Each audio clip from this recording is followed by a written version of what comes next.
d'enfants avec des troubles autistiques.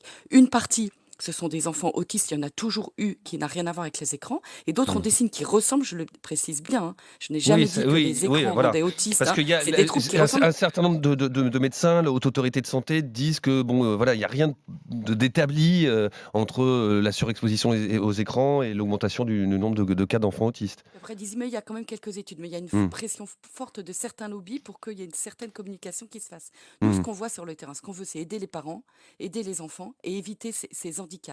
Parce que on a une augmentation considérable des enfants en situation de handicap, Mmh mh. plus 300% en 10 ans, dont une grande partie est liée à une surexposition aux écrans. Donc, il faut faire de la prévention, de la prise en charge et former les professionnels pour poser la question des écrans devant tout enfant en difficulté en Mmh. 2021. Vous Tout enfant en difficulté doit avoir la chance de mmh. rencontrer quelqu'un qui va poser la question des écrans et en premier lieu les médecins.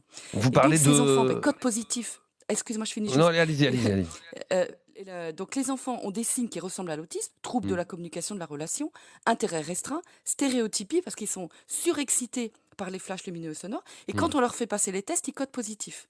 Sauf que quand on pose la question, on voit qu'ils sont surexposés aux écrans. Et quand ils enlèvent, quand on arrive à accompagner les parents à supprimer les écrans, ce qui est très, très, très difficile parce qu'ils sont comme drogués, à Ouais. ce moment-là, on a les signes autistiques qui diminuent. Donc, ce ne sont pas des enfants autistes, mais il y a des confusions de diagnostic. C'est pour ça qu'il faut vraiment D'accord. alerter de façon massive la population, les médecins et le gouvernement.